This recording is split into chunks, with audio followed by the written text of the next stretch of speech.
After the end of World War II, the world was split into two, East and West. This marked the beginning of the era called the Cold War.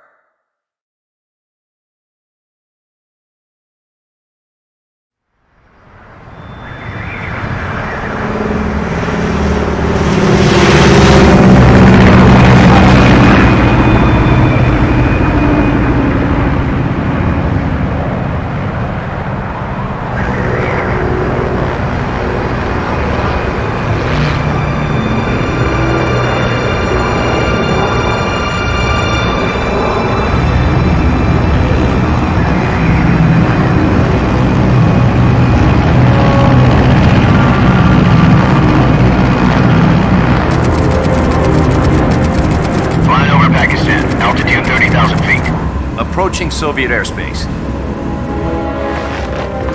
20 minutes to drop off. Commencing internal depressurization. Equipment check. Arm main parachute. All right. You ready to go? Drop zone still showing a high pressure mass. Cav okay.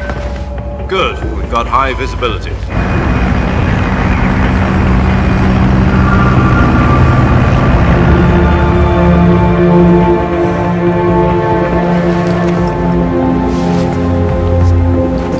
Put out that cigar. Connecting oxygen hose to interior connector. Put on your mask.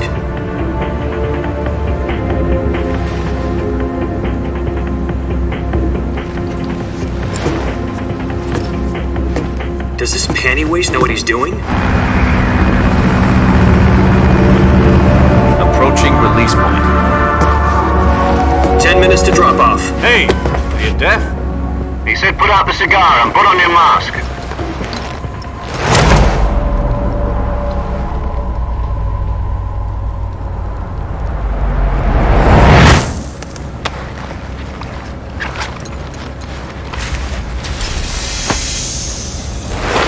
Depressurization complete.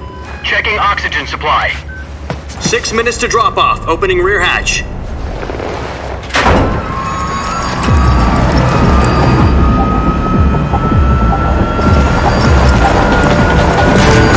Sunrise.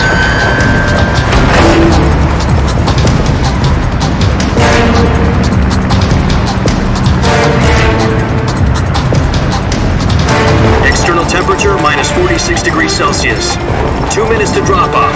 Stand up. You'll be falling at 130 miles per hour. Try not to get frostbite from the wind chill. 1 minute to drop off. Move to the rear. Activate bailout bottle. This is one for the history books. The world's first halo jump. 10 seconds to drop off. Stand by. Status okay. All green. Prepare for drop off. Countdown. 5, 4, 3, 2, 1. Spread your wings And fly. God be with you.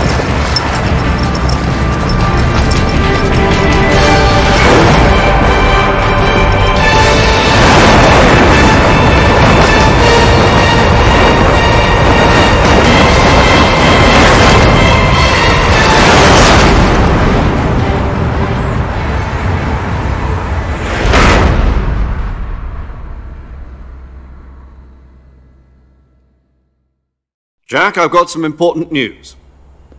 The head of the CIA has finally given us the green light for the virtuous mission. Virtual mission? No, the virtuous mission.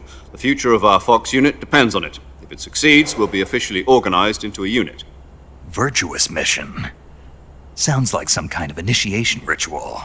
You know, don't get cocky. This isn't a training op. Right. So what exactly is this wonderful mission? Well, about 2 years ago, a certain Soviet scientist requested asylum in the West through one of our moles. His name is Nikolai Stepanovich Sokolov. He's head of the OKB 754 Design Bureau, one of the Soviets' top-secret weapon research facilities, and the East's foremost expert on weapons development. Sokolov? Isn't he that famous rocket scientist? The very same. On April the 12th, 1961, the Soviets achieved the first manned spaceflight in history. The Earth was blue, but there was no God. Well spoken. The rocket that carried Yuri Gagarin into orbit was the A-1, known as the Vostok rocket. Sokolov is said to be the man most responsible for the multi-engine cluster used in that rocket. After Gagarin's flight, Sokolov left rocket development to become the head of the newly established Design Bureau. From a lowly technician to head of a design bureau, that's quite a success story, so why'd he want to defect? It seems he'd become afraid of his own creations. Afraid? Call it a crisis of conscience. And for that, he left his country and his family behind and went over the fence? Not exactly. One of his conditions was that his family was also to be taken safely to the west. We used a mole to get the family out first and succeeded in sneaking Sokolov over the Berlin Wall shortly afterwards. I was the one who conducted the operation. The security on the eastern side was still full of holes back then. Then what? We got Sokolov over in one piece, but the whole ordeal had left him exhausted, and we checked him into a hospital in West Berlin.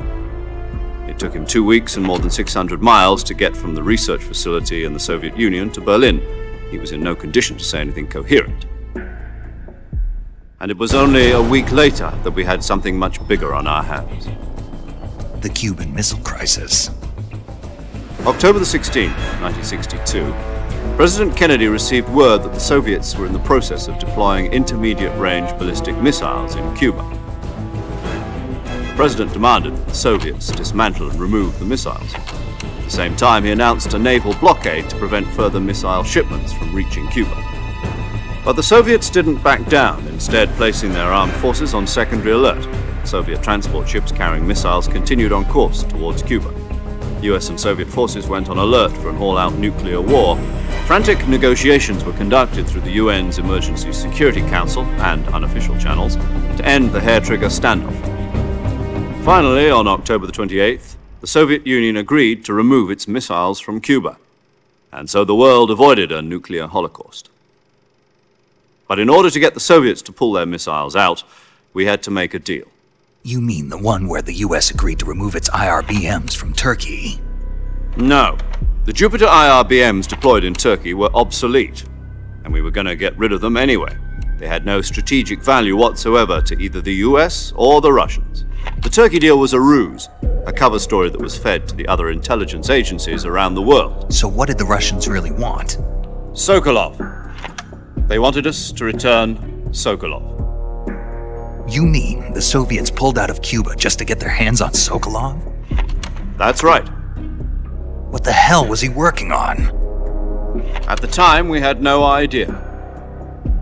We were running out of time.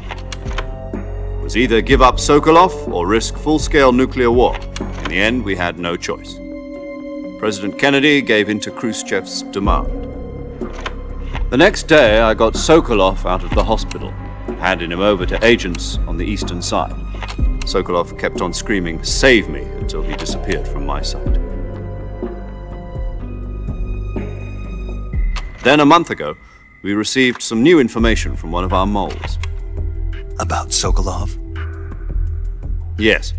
He was taken back to the research facility and forced to continue working on the weapon in question under KGB supervision. What's more, it's on the verge of completion. So what kind of weapon is it? Something to do with space rockets? No, missiles. Same technology. I guess you're right. We don't know the details, but it appears to be a new kind of nuclear device. For half a year now, the Soviets have been conducting frequent nuclear tests at Semipalatinsk. Something to do with the weapon, I assume. We're talking about a secret weapon so big that Khrushchev was ready to pull out of Cuba to get it back. Is Sokolov still in the facility? No. According to our intelligence, he's in Selinoyarsk, a place in the mountains about 3 miles to the west that's known as the Virgin Cliffs. The Virgin Cliffs. Nice name for a virtuous mission. They moved him there just recently. Why? Apparently, they're conducting a field test of the weapon, but it's our best chance to get him back. This mission would never have been possible if he was still in the research facility. This is our last chance. Sokolov must have known that too when he contacted us.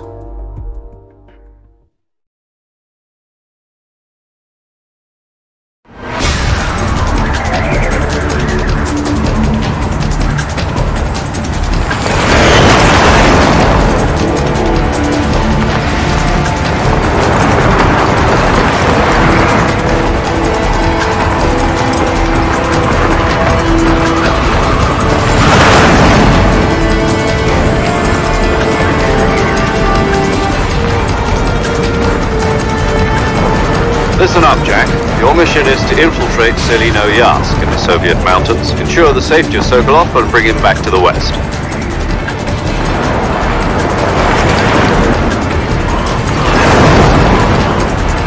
If we don't get Sokolov back before that weapon is complete, we'll be facing a major crisis. The clock is ticking.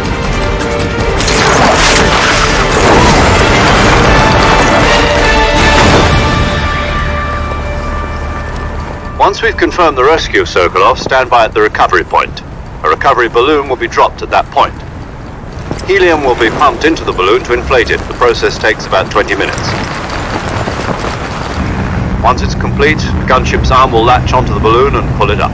The Fulton surface-to-air recovery system. I'm familiar with the theory. Take it easy. It's been combat-proven. Do you think Sokolov is up to it? The shock will be less than during a parachute jump, and the arm can handle up to 500 pounds. So you're planning on going over the border in a single combat Talon? She's equipped with two 6-barrel 20mm Vulcan cannons, as well as two 40mm machine guns. Sounds like she could hold her own against a battalion of tanks.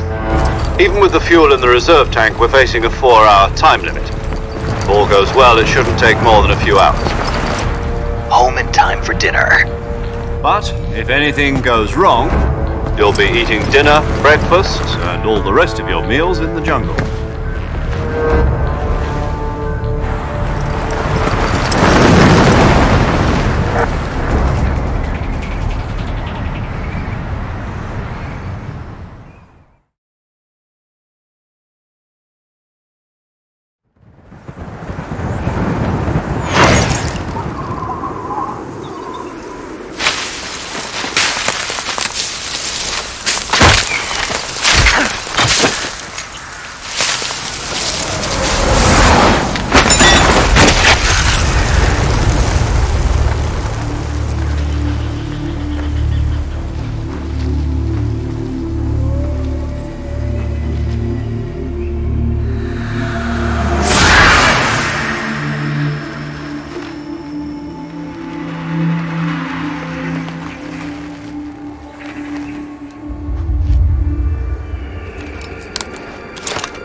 Do you copy? You're already in enemy territory, and somebody might be listening in. From here on out, we'll be using code names to refer to each other. Your code name for this mission will be Naked Snake. I'll be referring to you as Snake from now on. You're not to mention your real name. Snake? What, you don't like snakes? What do you mean? Well, you've eaten one before, haven't you? In survival training. I'm glad to hear that. I don't know if I'd ever order one in a restaurant, but... Be careful, you might not have a choice. What about you, Major? What should I call you? Let's see. I'll be Tom. Call me Major Tom. This will be a sneaking mission. You must not be seen by the enemy. You must leave no trace of your presence. Is that clear? This kind of infiltration is the Fox unit's speciality. In other words, weapons and equipment are procured on site. That goes for food as well. You're completely naked, just as your name implies. Great. Now I see why you asked me if I like snakes. I suppose calling me Snake was your idea of a joke, too. No. There's a good reason for that. I'll tell you later when the time is right. Gotcha. Getting back to the subject, how exactly am I supposed to feed myself? You've been issued a knife and a tranquilizer gun. Use them to hunt for food. You'll also find some medical supplies in your backpack. Yeah, about the backpack. I lost it in a tree on the way down. I see. Well, you'd better go back and get it then. You know where it is? No problem. I can see it from here. It's stuck on a branch. To climb a tree, stand in front of a tree that's covered in ivy and press the action button. I'll be monitoring your progress over the radio. We can't risk violating Soviet airspace, but I'll be in the gunship. My frequency is 140.85. I'll give you a call if I need to talk to you. If you need to talk to me, use the send function. Okay, Snake, go get your backpack.